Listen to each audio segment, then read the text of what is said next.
name is Erich, Chief Operating Officer of the Cardinelli Group of Companies. We own and operate the Cardinelli Automotive Group in California and Arizona. We have 17 locations representing 9 brands. We have members of our ZMOD Automotive Digital Velocity team here as well. And we are currently the largest vehicle supply agency for the OEMs for all their new product development, testing, and the sales training ride drives. So happy to be here. Thank you. So Tony, you run a lot of groups, a lot of stores from the hands-on perspective.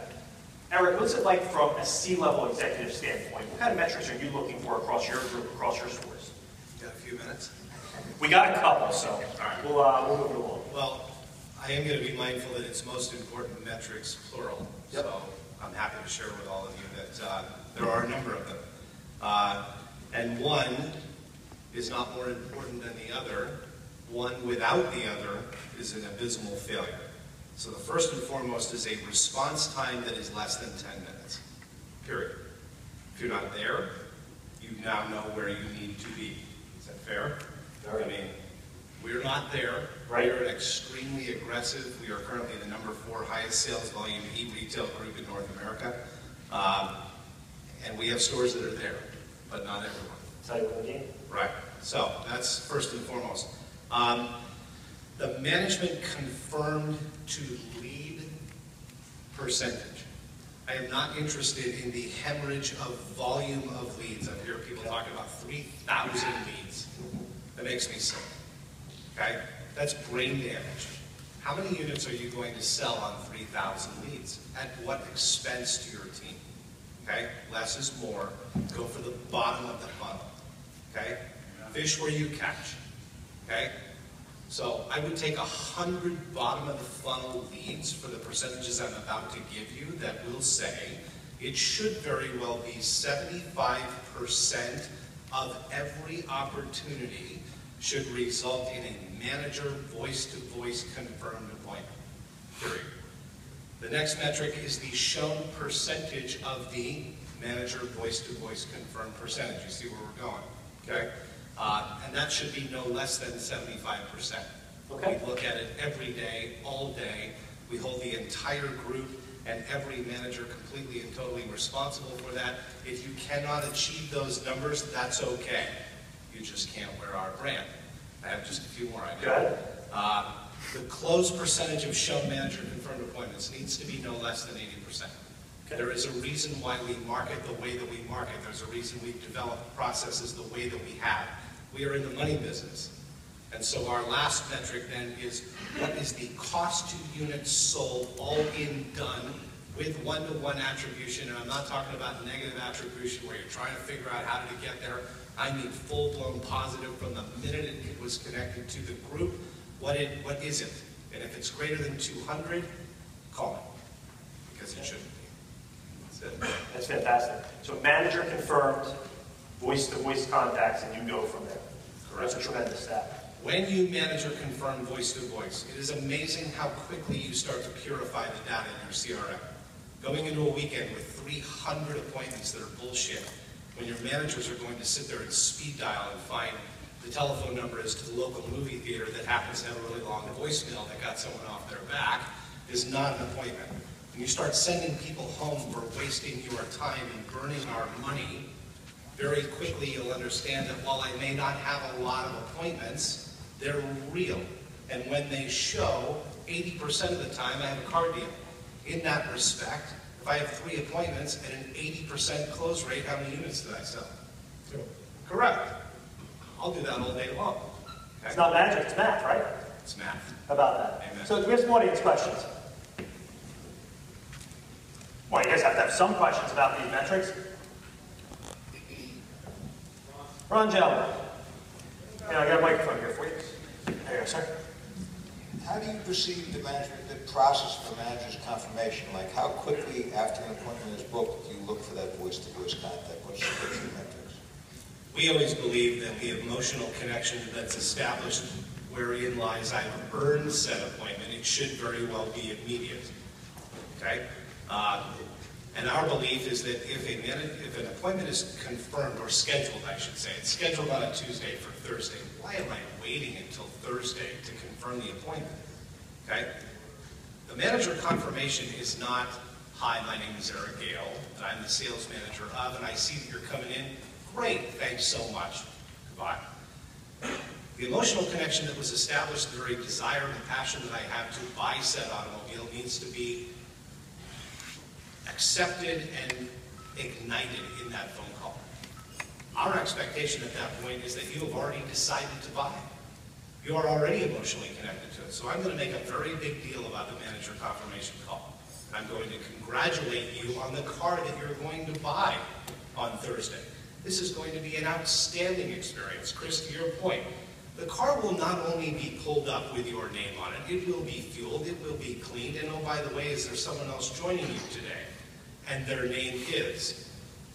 And because I need to ensure that this is an outstanding experience for you, is there a special drink, maybe a latte or a Jamba Juice or something that we can get for you? Okay? Now, stay with me here for a minute. We don't have Starbucks and Jamba Juices in our store. We send people down the street to go buy them. But if I have a confirmed appointment with you, and therein lies the latte for you and the Jamba Juice, blueberry, whatever the case may be for your wife, what's the likelihood that you're going to burn me on this appointment with that stuff just frothing all over the desk? Okay? No pun intended, right? On the promise. Ron, I'm sorry, to follow up? Sorry? You're able to make the management confirmation if you're getting on the phone immediately after the contact was made. So If we can't get on the phone with them, the manager understands that it is not confirmed. It does not become an appointment until they have spoken with them.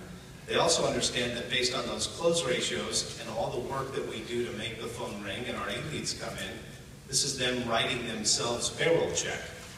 Right. So Eric, if I could ask real quickly, yes or no clarifying, do you say a live manager confirmation, as in, great, I have your commitment to come in here, talk to my manager, or hang up, call back in 5 or 10 or 15 Now, minutes? if you're on the telephone, oh, by the way, My manager walks. Chris, my manager's walking by right now. Do you mind? He really takes the delivery of our experience very seriously and would love an opportunity to meet you. Real quick, I absolutely agree with that. And if you ever have a coordinator in your department that has a low show rate, implement that process right away. And it doesn't always have to be a manager, it could be a strong coordinator in the department. As somebody else do a live confirmation with that appointment. You're right. I absolutely love. Sorry, your first name? Fred from Millennium Hyundai, party of Atlantic Auto Group. I love your appointment ratio, your show ratio, your close ratio, and I'd kill to have that. Do you mind sharing with us who your lead providers are, where you're getting most of your leads from? Are they your website? Are they a third-party provider? I love the question. Ashley, Natalie, Anthony, if you get into the volume, we focus on the quality, the only place we spend money, and we are 100% digital group, by the way. Sites, 18 different hours, the overblown stimulus and consideration phases of 6 months out. I just think as an industry we fish in the wrong places. I think that one of the questions as to why do we need third-party providers is because for the most part we're lazy. It takes hard work to build your brand. It takes courage to get out in front. It is investing your money in the place where the consumer is actually buying, not 3 months out where they're brought into the CRM and then we pound, left message, we're out. Okay, so I'm just sharing with you that from our strategy standpoint, we made a conscious decision to take back our brand. Okay, so there are providers, partners that are not represented here today. There's a reason why. Okay, if you ever ask of us to put our capital to promote your brand, to then turn around and cut up our consumers, you are not a partner. Okay? You are a savage. And you can take it. Yeah. With that being said, there are platforms here that represent an opportunity for us as dealers to secure an in-market potential opportunity straight into the store. For that, we're good with that. It's just personally for us that is not a part of our strategy. But there is a humongous difference between someone asking to put our dollars on your brand and your platform to never get you off. I'll leave you with one thing, and then Sean, I'll turn it back. One click should be the amount of effort that it takes to move from any platform outside of our websites immediately into our hands. If you can't provide me with one-click activation from your platform directly into mine, then it's not an outstanding relationship. Fair enough. Ken? And I across our form submittal tumblers and into our CRMs. The point being, we don't need to restructure and redesign the world. We just need the underguts of any single place that a consumer touches on somewhere other than our brand to immediately direct them to our brand. Okay, so here's what we're going to do. Where the OEMs make decisions for us as to where and how they market certain types of vehicles? No, realistically, they're putting our certified cars on Cars.com, on AutoTrader. They're putting them there. I don't want them.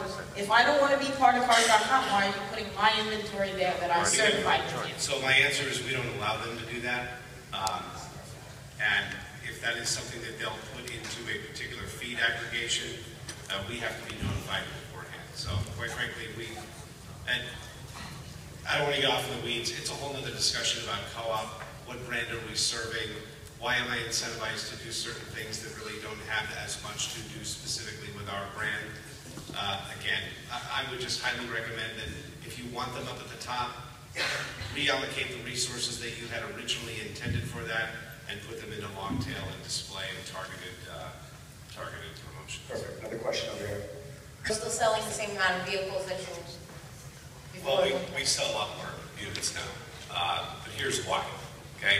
And please, guys, I want to be respectful to these men and women here. These are things that you have to decide in alignment with your brand and your expectation, okay? You heard a previous presenter talk about the fact that they have too many leads per associate, okay? We sell more, we make more, we sell faster because we clean the glass, okay?